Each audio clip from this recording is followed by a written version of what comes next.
Warning: this episode contains some sexual content and discussion of suicide. Listener discretion is advised.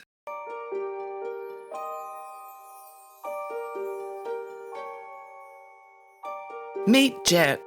She's speaking on a panel at the GenSpect Bigger Picture Conference held in Ireland in April 2023. So, I'm a 22-year-old detransitioner and I'm lesbian. And when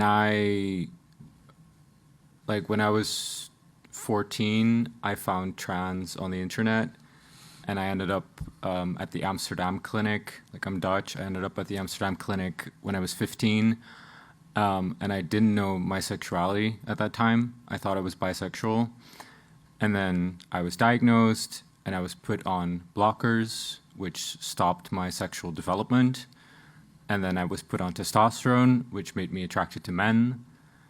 And then for 5 years, I was just confused about my sexuality because it wasn't a proper sexuality. It was only sexual. And I wasn't getting crushes on men. It wasn't a nice thing. It was very uncomfortable. And then when I detransitioned last year and I stopped testosterone, I went through my own sexual development that I should have gone through at 16, and I was just lesbian. So if they had just let me develop as a teenager and not stop my puberty, then I think things would have just resolved. Well, I'm from the Netherlands, but I grew up in a small city on the outskirts of the Dutch Bible Belt. So it wasn't terrible, but I had people, neighbors in my street that said they would disown their children if they were gay. So I grew up with that. I grew up with, I was bullied my entire childhood because I was so masculine, up until age 12 or 13. I was ostracized by other girls for not being like them. Well, I had always felt different from other girls. I didn't know why. And then when I was 14, so this was early 2015, I found transgender men on YouTube.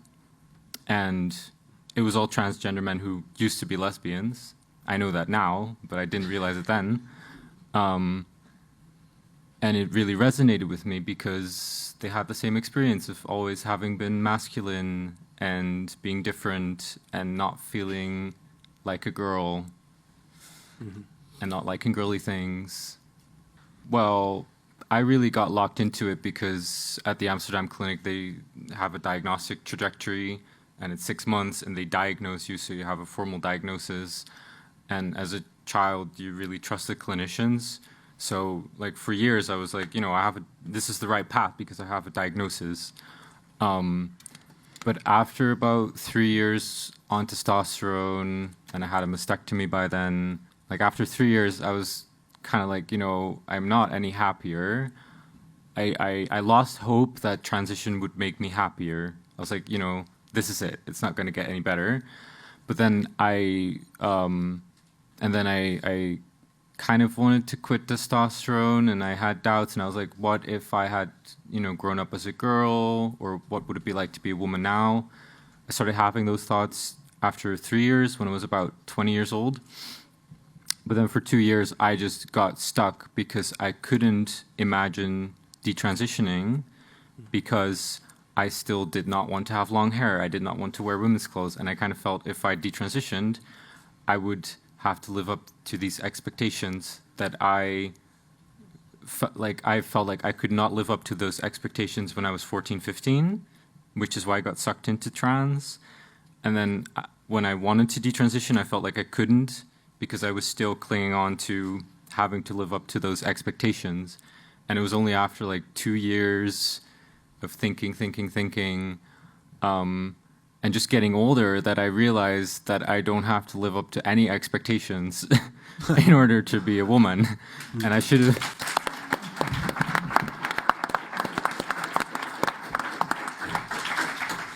And someone should have told me that when I was 14. Jet's story sums up so much that's wrong with the gender affirmation model. This was the Amsterdam clinic, the birthplace of gender-affirming healthcare for minors. If they're misdiagnosing patients, if they can't work out the difference between a lesbian and a trans man, then why are Australian clinics following their model? And how many detransitioners like Jet can we expect to see in the coming years and decades?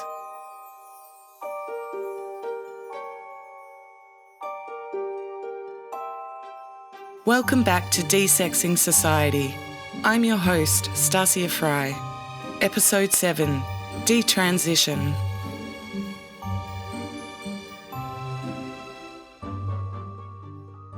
There's only a handful of Australian detransitioners who've gone public with their stories.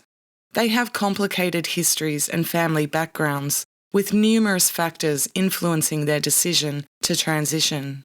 Courtney Coulson is one of those with a complicated story. In November 2020, she uploaded her first YouTube video talking about her detransition. I wasn't aware of her until 2023, when she appeared on the ABC's Four Corners episode, Blocked.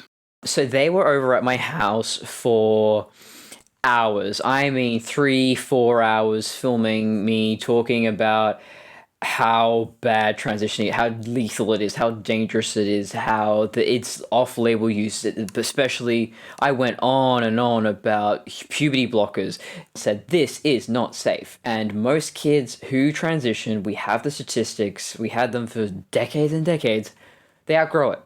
They're usually just gay. They included none of that. The way they framed me in that Four Corners interview was basically, there are detransitioners. For some people, like Courtney Coulson, it just doesn't work for them. And all they used was a teeny clip of me saying, well, you know, during lockdown, I had time to just think and outgrow this and realize whatever it was that was affecting me, I just got over it. Despite assurances from Patricia Carvelis and the producers that the episode would be fair and balanced, it wasn't. Courtney felt misrepresented. Her story wasn't told. I ask if she can tell me her story in a nutshell.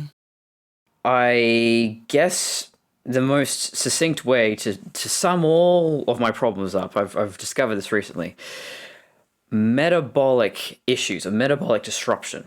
There's a book called Brain Energy, which is really good, by a neuroscientist. It's not the answer I'm expecting. Courtney is convinced that a bout of gastro when she was 11 years old caused her to develop autism. She became more anxious and introverted, making her teenage years difficult. She was formally diagnosed with autism when she was 19 years old. She spent much of her teenage years online. Around 2010, when she was 18, gender ideology started appearing in the online spaces where she hung out. A few years later, she was studying costume design at the Western Australian Academy of Performing Arts, also known as WAPA, and it was here that her peers started talking about gender ideology. And the first time I even heard of what a trans woman or what transgender was at WAPA. It was a drag queen actually who explained the difference between a trans woman and a drag queen. So I would have been 20? Yeah, 19 or 20, so 2011, 2012. So it's around that time. That's the time where these ideas are slowly creeping in, and it's not mainstream. So that's why I went along with it. I thought, oh, this is very rebellious, we're countercultural, we're revolutionary. And then it became the default, the status quo. But I felt at the time, oh, that's really liberating, because I was raised conservative Catholic. The performing arts have always attracted left-leaning progressives, those that consider themselves the cultural avant-garde. They seek to subvert or challenge the status quo through their art. So it makes perfect sense that this community was an early adopter of gender identity ideology. Being part of that scene at that moment in time inspired Courtney to experiment with her appearance. Yeah, so I cut my hair and then I bought a binder, and that was basically it, changing my clothes, but wasn't thinking about hormones or surgery at that point. After finishing the costume design course, Courtney became ill. So I got chronic fatigue syndrome when I was 21, and then for 18 months, I was just housebound, bedbound some of the time. I went from a very active lifestyle and doing a lot of things to not being able to do much at all, and that took a toll on me, and I was just bored, I guess, and questioned my whole purpose in life. It was debilitating. It left her with too much time to contemplate her existence, and she felt like a burden on her family, who she didn't find to be very supportive. She considered suicide, but she also wondered what she might try to accomplish if she ever got her health back. Social media became one of the ways to pass the time.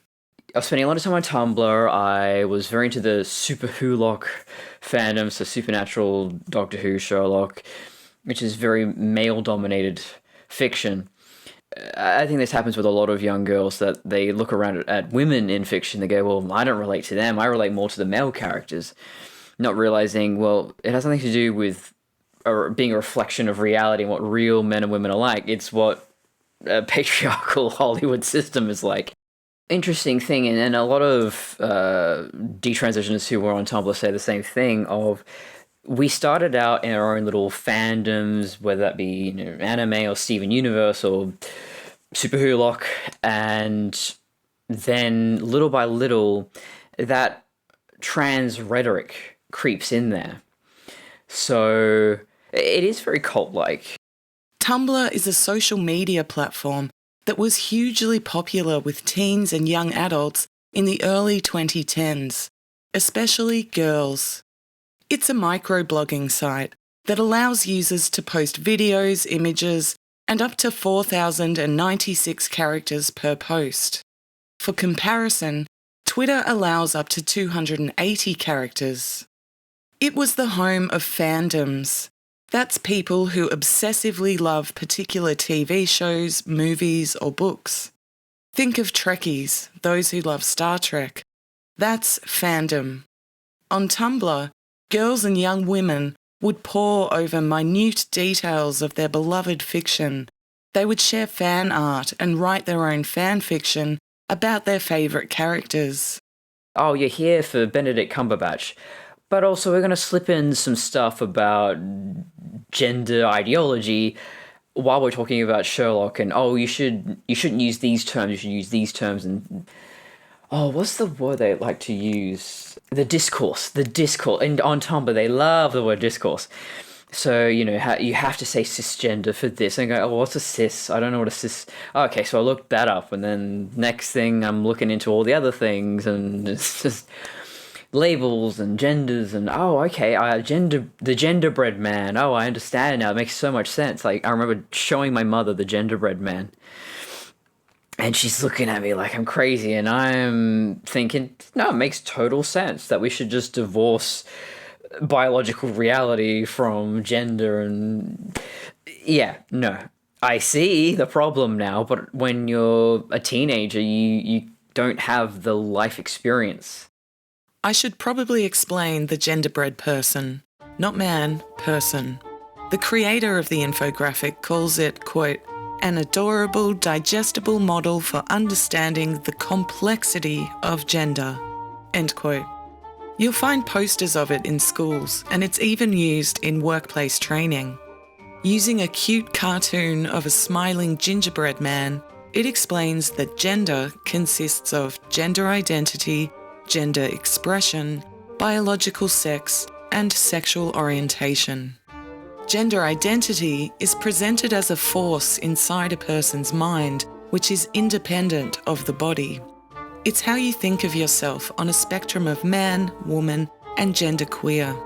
Gender expression is explained as how you demonstrate your gender to the world by how you act, dress, behave, and interact. The spectrum here consists of feminine, masculine, and androgynous. I think what they really mean by gender expression is sex-based stereotypes. Biological sex is described as your organs, hormones, and chromosomes, and is located in your groin. It's a spectrum of male, female, and intersex. It makes no mention of gametes, as in sperm and egg, which is how biologists define sex. And lastly, sexual orientation. This is found in your heart and describes who you're physically, spiritually, and emotionally attracted to. Gender criticals consider the genderbread person to be queer theory nonsense that should never have been taken seriously, let alone taught to children. But back to Tumblr. It's fairly well known that the site 4chan was a breeding ground for the alt-right. But I think the impact of Tumblr on politics and culture is vastly underappreciated. This was where leftist identity politics, or wokeism, really took off. For generations, the left had, in theory, concerned itself with economic class and championing better conditions for the working class. But now, the focus has shifted to identity groups and which of those identity groups are oppressing other, more vulnerable identity groups. As Angela Nagel describes in her book Kill All Normies, the preoccupation of the new subculture that grew on Tumblr was, quote, gender fluidity and providing a safe space to explore other concerns like mental ill health, physical disability, race, cultural identity, and intersectionality. End quote. To give you an idea of what this sounds like in practice, the following clip sums it up pretty well. And no, this is not satire. I'm Cody, pronouns em, ers, or zem, zers, or really any neo-pronouns that aren't ze, her, hers. I am a white, transmasculine, femme, non-binary, temporarily mostly able-bodied, neurodivergent, obsessive-compulsive, chronically ill, culturally Jewish, Unitarian Universalist, non-monogamous, demi-low romantic, grey demi-bisexual, survivor of acute and complex trauma, millennial, and cat parent in mental health recovery. 7 of the identity labels she listed relate to gender and sexuality. 6 relate to physical and mental illness. Aside from leading users to ruminate on mental illness, vulnerability, and depression, Tumblr put queer theory into practice. The new language of pronouns and neo-pronouns was created on Tumblr, along with hundreds of micro-labels and flags to describe one's sexuality or gender identity. Somehow, for some reason, a whole queer theory fandom was born. And those ideas, once mostly confined to academia, spilled out of the universities, onto Tumblr, and into the mainstream. Here's how that's playing out in the minds of young women. I want to try to define my gender, but it's really hard in 60 seconds, so I'm going to talk really fast. I'm gender fluid, and here's how that works for me. Most of the time, I'm one of two, modes or mindsets. Most of the time, I am this weird amalgamation of, genders and vibes and essence and just being that I literally cannot define. I don't know. You're just going to have to take my word for it. It's like the universe. It's ever-flowing. There's, sparkles, and it's just, it changes over time, and it moves through each other, and it's never one thing. And then other, majority of the time, I'm just a void. There's nothing there. There's just an absence, and I don't know how else to describe it. So either everything or nothing. Those are the two that I'm usually in. But then every once in a while, and I don't know where it comes from, but I'll just be thrust back into a binary. I'll just be sitting there chilling, enjoying my life, and then all of a sudden I'm a man? Who asked? Or a woman? Since when? Note the disdain in her voice when she talks about being thrust back into the boring binary of being a man or a woman. These are the kind of beliefs that Courtney was exposed to online.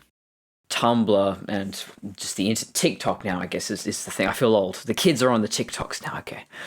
And so there's this huge explosion of non-binary.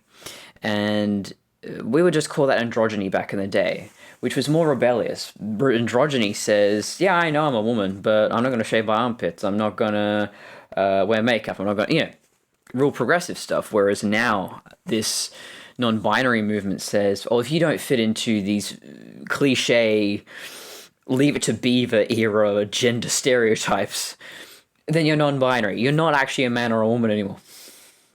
And I was drawn into that. If you're a cis-het, that is, a heterosexual non-trans person, then you're viewed by the woke left as part of an oppressive, heteronormative structure that's actively harming trans and queer people. So there was huge social pressure for girls on Tumblr to adopt a queer or non-binary identity. A lot of teenage girls on Tumblr were groomed by these adult men who are, trans women are women, that whole thing. And so, yeah, they are bullied, these girls, into pushing these ideas, and if they are lesbians, trying to ignore that, or they're made to feel ashamed of, oh, yeah, no, I shouldn't judge someone based on their genitals, but you're only attracted to females. You're a lesbian, child. It's fine, and that's your instincts there are normal and natural, but we're all being conditioned that we shouldn't think that way. The only men who call themselves lesbians are autogynephilic men. What Courtney is suggesting is that lesbians on Tumblr were being groomed by autogynephiles into believing they were part of an oppressive class unless they accepted trans women, that is, males, as potential sexual partners. But it wasn't just lesbians adopting a warped male version of their sexuality. It was heterosexual girls too. Fandoms devoted to Japanese manga and anime also formed on Tumblr, and a genre of manga popular amongst teenage girls is yaoi. It depicts youthful, androgynous male characters in gay relationships. Oddly, yaoi is created by women for women, as opposed to a distinct other genre, bara, which is marketed to actual gay men.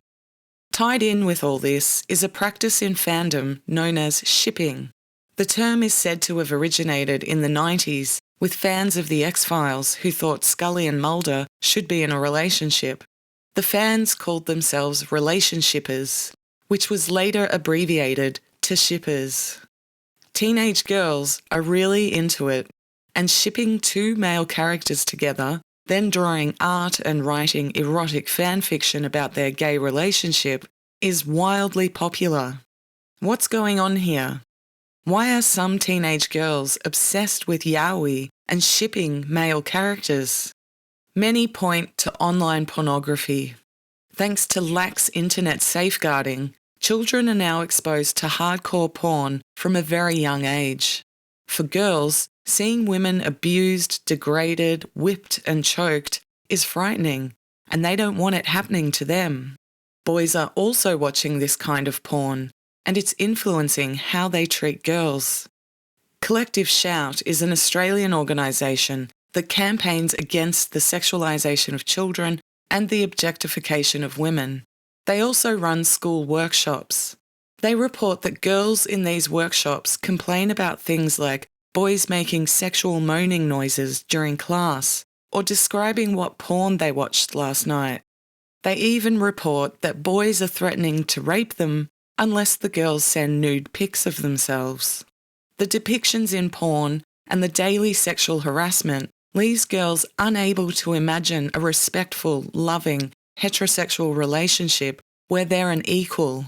So they retreat into the fantasy of being in a gay male relationship where there's some semblance of equality. Yaoi and shipping male characters who they have a crush on becomes a safe way for teenage girls to explore their developing sexuality. The problem arises when this leads some girls to become convinced that they're meant to transition and become gay men. They talk about it in online trans spaces, sometimes expressing embarrassment that they went through a yaoi phase and wondering whether it influenced their transition. Or, on the other hand, some believe their interest in yaoi is proof that they were always trans. The female desire to become a gay man and have gay male sex is what US sexologist Dr. Ray Blanchard termed autohomoerotic gender dysphoria. It's not sexual arousal at having a male body, which would be autoandrophilia, the female version of autogynephilia. Instead, it's arousal at the thought of being a gay man. Blanchard thought it to be a very rare condition. Now, with the advent of social media and online fandoms, it seems to be another possible factor in rapid onset gender dysphoria.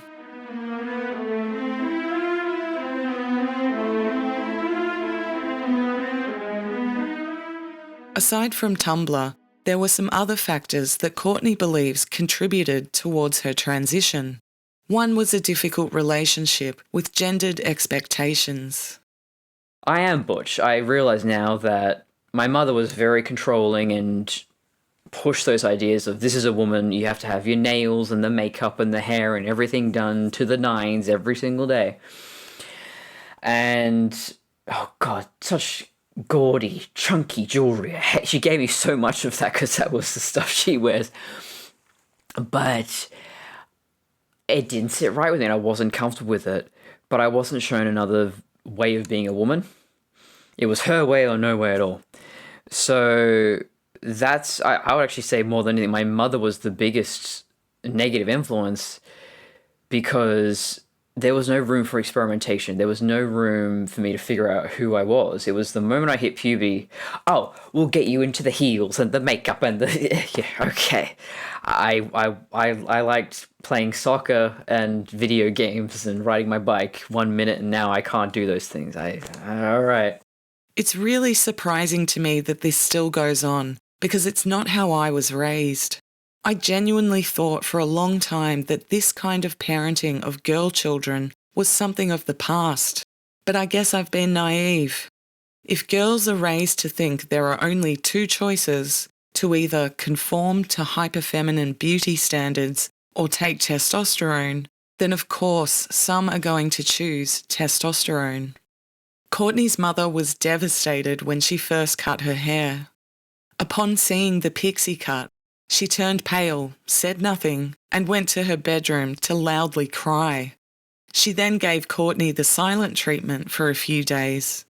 Her father, on the other hand, she thinks that by that point he'd kind of checked out of the family because not long after, he vanished.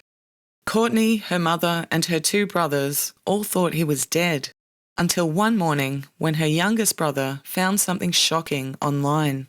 We're all getting ready for school and work. And he calls us in and he's on his phone and on Facebook, it's people you may know. And my father, ever the creative genius, called himself John Smith. That was the name of his Facebook account. And there he is smiling away with this blonde woman kissing him on the cheek. And we all look at each other just, who? No, that's gotta... And this is before your deep fakes and your AI and stuff, so that's a photo of our father and a woman. It was just a bombshell. We all had to go to school and work, so we had to just sit with that all day until we came home. But yeah, it was devastating for all of us, and we all lashed out and managed and coped in whatever way we could. And so for me, that was transitioning. And if you'd asked me at the time if there was any correlation between those two things, I would say no, because I'd already bought a binder and cut my hair and I was doing all those things. But I think when your family falls apart and then they turn hostile towards you because you're transitioning, it just pushes you further to double down and go, oh, okay, well, if you hate this so much, I got to keep doing it. In a gender dysphoria study at Sydney's Westmead Children's Hospital, 60% of participants had lost an important person, like a parent, through separation. We can only generalise about the psychology that's at play here. The grief of losing a parent is immense, and it can lead to a search for meaning and connection outside of the family. Some find that in gender ideology and trans communities. Creating a new identity seems to be an attempt to escape that grief. On top of Courtney's discomfort with feminine stereotypes was a complete disinterest in sexual or romantic relationships. For many years, she described herself as asexual. I didn't have a sex drive, and that's kind of important. That's a really important developmental stage because, well, socially, it's a very important stage, not just physically. Having a sex drive is a normal social thing. And so when everyone else around me is dating and there's all this teen romance drama going on around me, I'm still very childlike. I'm reading comic books, I'm collecting action figures. I don't really know how to interact with other people. And as I got older and that men showing me interest, and I'm afraid. I don't feel safe. I don't understand. This is alarming. I don't like this.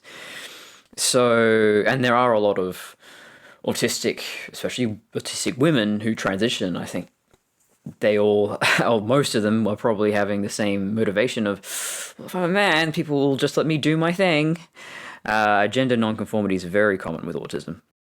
Gender-critical women suspect that this factor is at play in many cases of rapid-onset gender dysphoria, regardless of autism.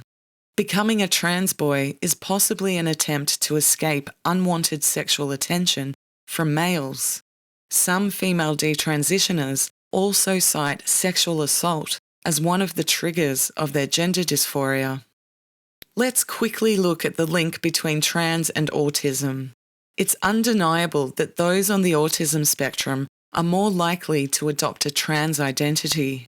Around 1% of the general population has autism, but at London's Tavistock Gender Clinic, 35% of patients had autism. In Sydney's Westmead Children's Hospital study, the figure was 14%. And as Bernard Lane reported in 2020 for The Australian, at some Australian gender clinics, close to 50% of patients are on the autism spectrum. The question is, why? I asked child and adolescent psychiatrist Dr. Jillian Spencer, who we met in episode 3. Here she's speaking specifically about children and teens. Central to a diagnosis of autism is impairment in social skills and difficulties understanding relationships. So they tend to miss social cues and sort of walk to the beat of their own drum. And this can make children feel very different from their peers. They can be bullied. And so they do tend to search for an explanation as to why they're different and may come to the idea of being trans. Trans can be a way to access strongly positive social connections for the first time in their lives and can be a way to overcome their social problems in that way. And kids with ASD can have obsessive interests, so they can become really steeped in trans ideology, and they can hold on to ideas quite rigidly and be quite literal. So they can be vulnerable to believing things that other kids won't fall for. And they can absorb lots of information and feel quite special and authoritative because of this. And kids with autism can be quite anxious about puberty and change. They don't like change, and they can have sensory sensitivities. So this can make them really dislike the idea of puberty because it's a change, or the experience of the physical and emotional changes which affect their sensory sort of sensitivity, can make them feel physically uncomfortable. So there are a lot of factors that make autistic kids more susceptible to the trans belief system. But let's hone in on rigid thinking. If you have rigid or black and white thinking around what men and women are like, and you don't conform to those standards, then the next logical step for someone with autism is that they must be trans. Consider what we heard in episode 4 about how sex-based stereotypes are being taught in schools. It's understandable that kids with autism are gravitating towards trans identities. Along with proto-gay and lesbian kids, it's also those on the autism spectrum who are most at risk of being steered toward the medical pathway.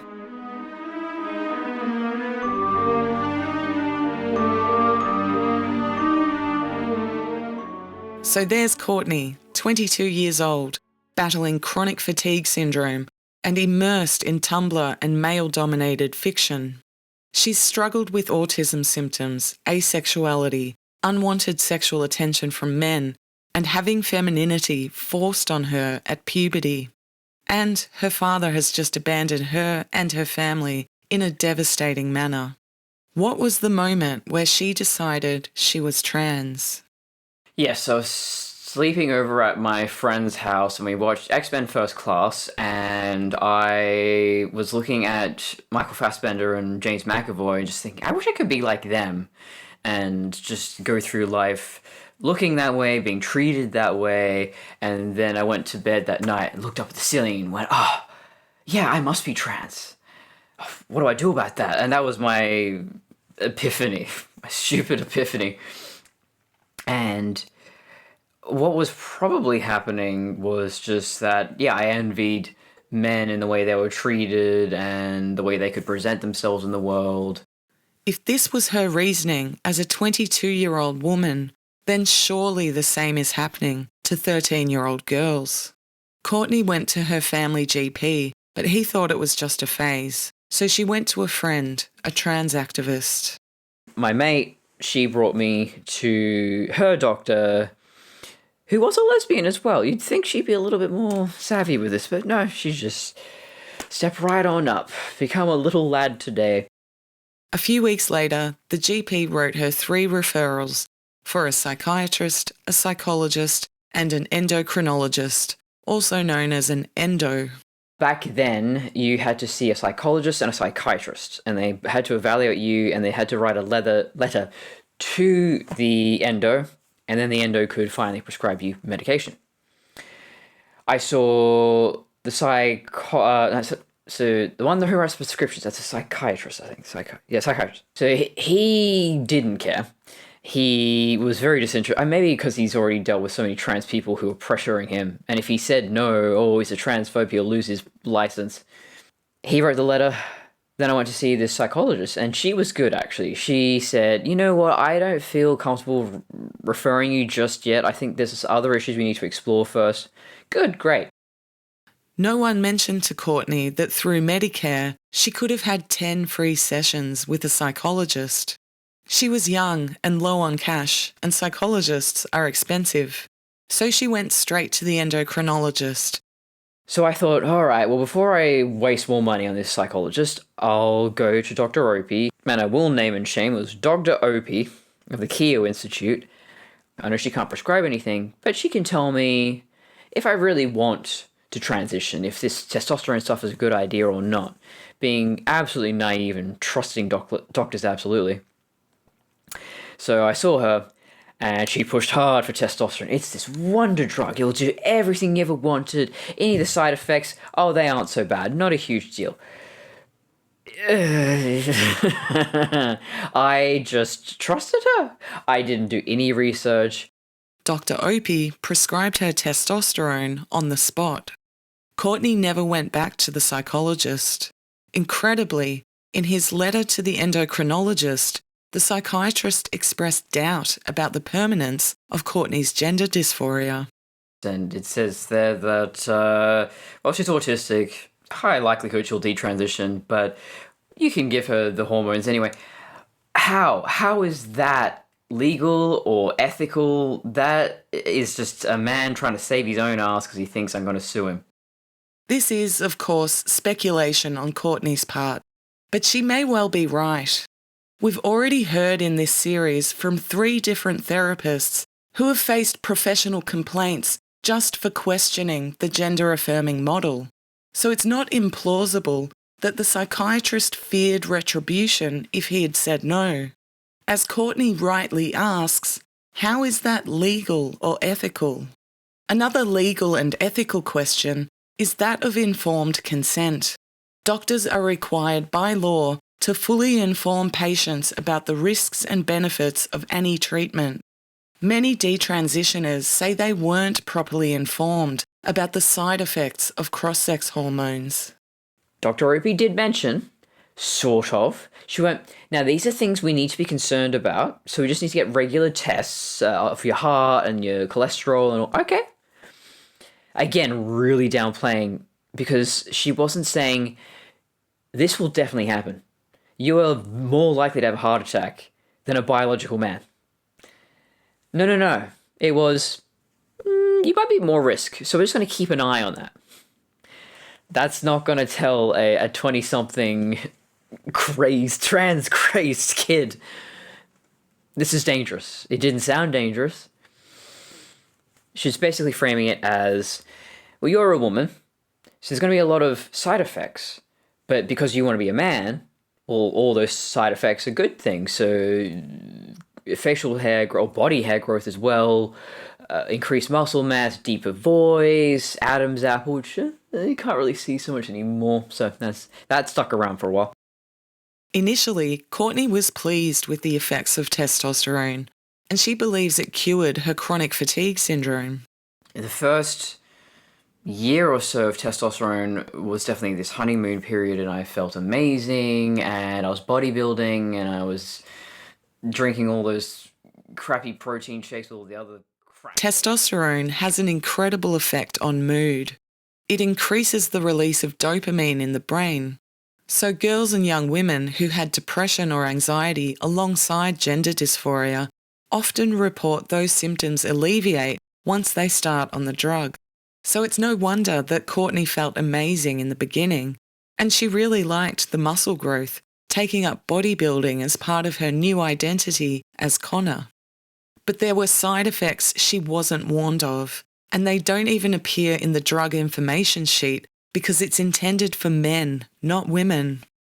You will experience priapism, which is basically a permanent boner of the female parts. When I stopped taking testosterone, thankfully that went away, but that's extremely painful. I still get it now and then. You have to sit on ice. It's the only thing that calms it down. The priapism began about a year after starting on Testogel, a topical cream that's applied to the skin. After 2 years, her physical health took a turn for the worst. The second time I got chronic fatigue, second time I got sick, that's when all the food intolerances happened. So I think it was the testosterone was already impacting my immune system. Then I got sick with just a cold. And that just sent the immune system into overdrive and couldn't eat plants, couldn't handle anything, medication, nothing. Having to contend with both chronic fatigue and severe food allergies was incredibly difficult. She began experimenting with different diets, trying to find something that worked. After more than a year of trial and error, she found the only solution was eliminating all plant foods from her diet. She credits this carnivore diet with also relieving some of her autism symptoms. But the chronic fatigue syndrome persisted. After 3 years of testosterone, Courtney began experiencing an even more disturbing side effect. Mostly it was these sort of sadosexual fantasies, particularly aimed towards women, and I have the priapism, didn't have a normal sex drive. I just had this strange, aggressive urge. It was this, rapey kind of urge. And I couldn't get in contact with my endocrinologist for about a week. Couldn't get in contact with anyone in her office who could give me any advice. Eventually, someone called back and she booked an appointment. So on the train ride over there, I'm just looking at every woman around me going, I kind of want to do things. I have this really strong urges to do something. And just scared the shit out of me. And I get to my endocrinologist, and I'm thinking, oh, this is great. She'll be able to help. Finally, we can solve this. Oh, well, I guess Testogel's not for you. We've got Androfor. You want to give Androfor a go? Okay. Whoa. No. Hippocratic Oath would dictate that you should probably stop doing this. You're causing harm. You're not benefiting your patient at all, in any way. While testosterone can give users a dopamine high, it's also a steroid. And we know from the world of bodybuilding, there's a phenomenon called roid rage, characterized by uncontrolled anger and aggression. It sounds like this is what Courtney was experiencing. I can't help but wonder whether Australian gender clinics are warning teenage girls of these potential side effects. Unfortunately, this wasn't the only decline in Courtney's mental health. When you transition, you start to think of your old self as, oh, you're killing that person. You don't like that person. That person is weak and bad, and you don't like who that person was. So Courtney, nah, that's not me. Don't like her, don't like it. We have nothing in common. And so little by little, I divorced myself from myself. Over time, this developed into something more alarming. She became obsessed with the character David, an android, from the film Prometheus. I wanted to be a male android. I just didn't want to be human, and I just felt more like an android than a human being. And, I didn't have emotions. I was more logical. I didn't have a lot of these same experiences as human beings. I didn't feel human at all. That's how severely disconnected I was from my own being. And I got to a point where I would have these claustrophobic kind of panic attacks about being trapped in my own body. I would compulsively scratch at my skin until I bled because I hated all the senses, the feeling of being human. I struggled to eat. The sensation of swallowing made me want to gag. That's how insane you can get. Obviously, this was all rather distressing, so Courtney sought the help of a trans-friendly psychologist. All she did was affirmation. And I should have walked out right then and there when she said, all I do is affirmation. I don't want to force you to identify as human. We're going to explore your android identity. And I got way worse. Well, she was encouraging me. Oh yeah, maybe you are really an android. Yeah. After a few sessions, Courtney stopped going. Over time, her android problems resolved without outside help. This part of her story is such an indictment of the gender affirmation machine. There seems to be very little in the way of follow-up care.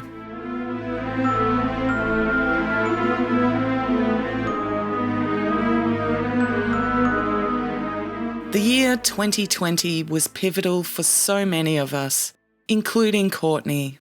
By this point, she'd been living as Connor for 6 years.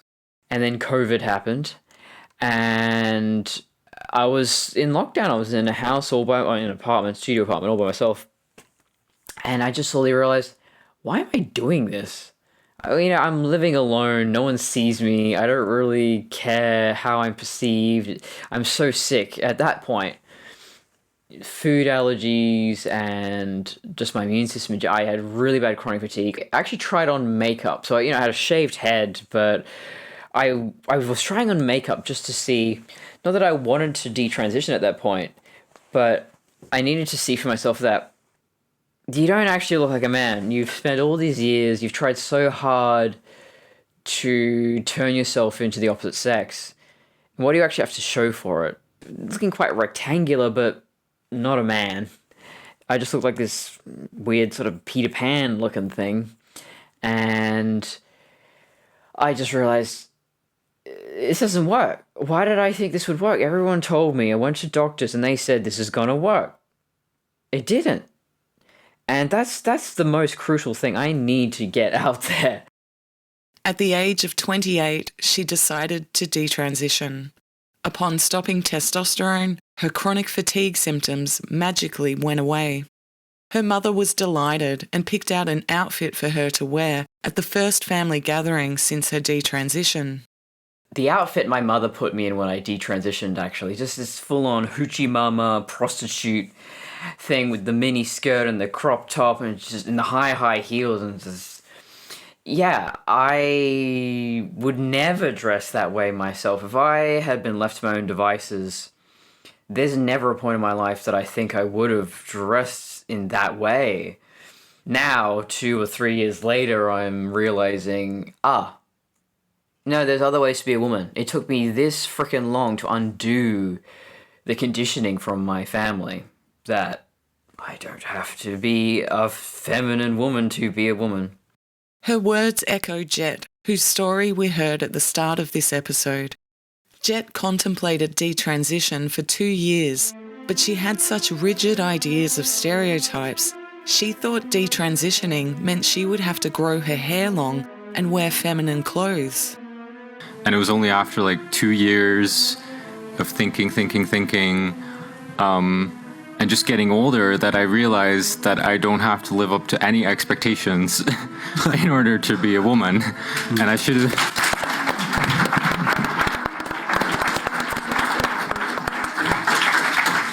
And someone should have told me that when I was 14.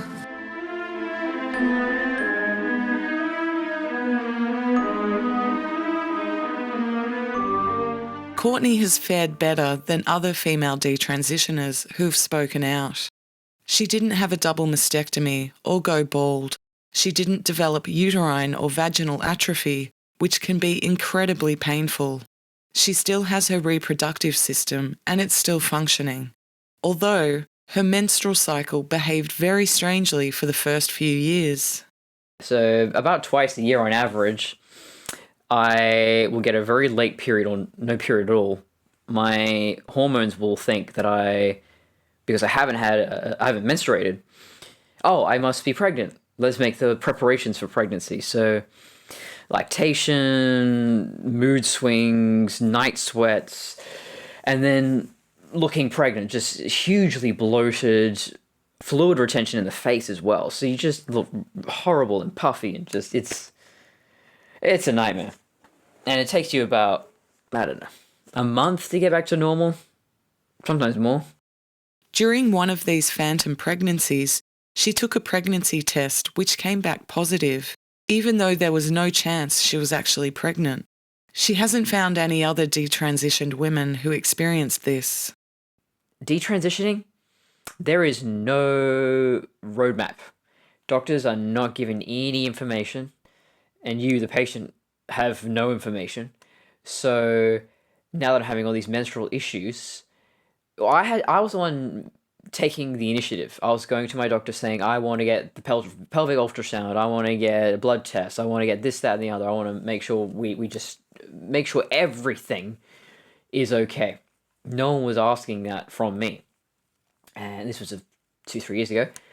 Found nothing, had those same tests again, still found nothing, but I've got issues. So what is that? And it could be testosterone related, but there's no literature on that. So how does anyone know how to deal with this?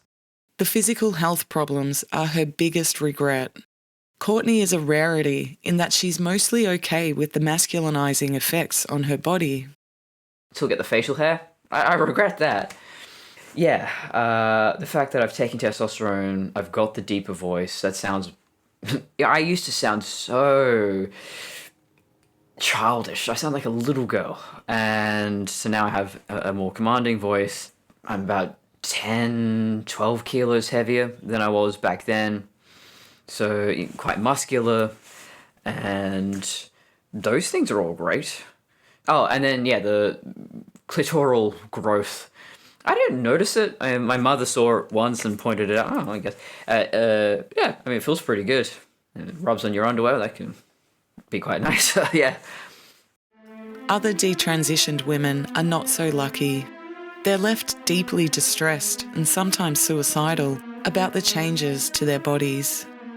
Some report deep pelvic pain and cramping during sex, likely due to vaginal and uterine atrophy, although there's been almost no research into this.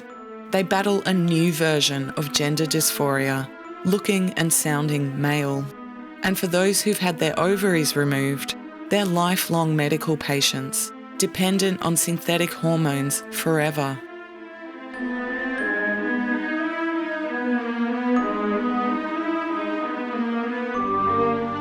We don't yet know of any Australian detransitioners who went through the full Dutch protocol of puberty blockers, then cross-sex hormones, and then surgeries.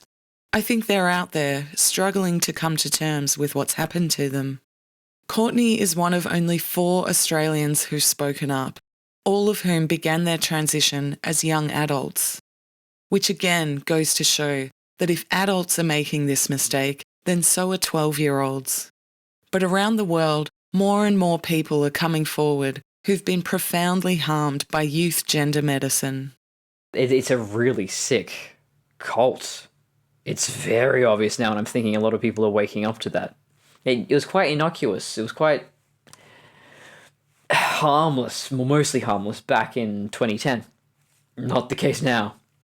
A community has gathered on Reddit where detransitioners share their regret and their ongoing mental and physical health struggles. In 2019, Canadian website Gender Report said the detrans subreddit had grown to over 5,700 members in just 2 years. Now, in 2024, there are over 51,000 members. It's impossible to know how many are actual detransitioners, but it shows this group is growing and there's a good deal of interest in their stories. Courtney is doing pretty well, all things considered. She works full-time as an upholsterer, busies herself with hobbies like cosplay, and she puts a lot of effort into maintaining her health. She's also discovered that she's not asexual, but she's reluctant to label her sexual orientation. Perhaps most importantly, she's learned to embrace the fact that she's a gender non-conforming woman, not a man. Well, to an extent.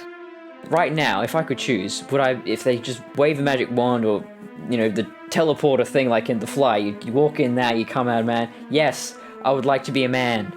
Yes, absolutely, it'd be amazing. I'd have everything I wouldn't have to worry about periods. It'd be great. I live in the real world. And in the real world, you can't change your sex. I tried.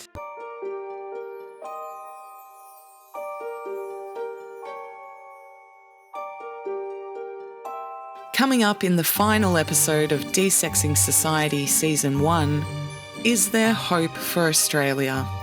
We really want to get a parliamentary inquiry into these practices that have been rolled out around the world and practices that are now being rolled back in other countries.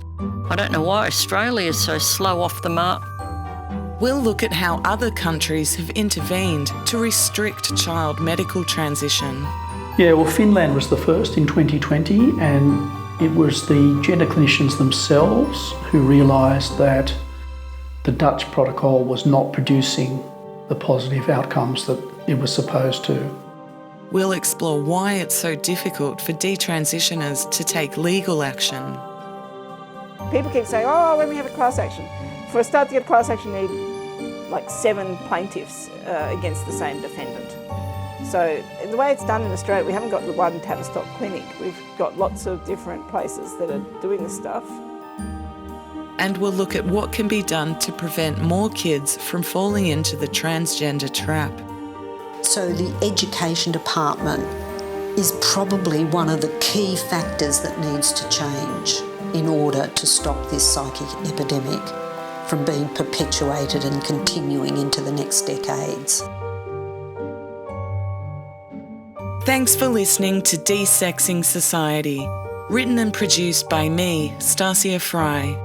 Thank you to my script editor, Miss Edie Wyatt, my sound technician, Matthew Friend, and to everyone who made this podcast possible. For more information or to donate towards this project, which I paid for myself, please visit desexingsociety.com.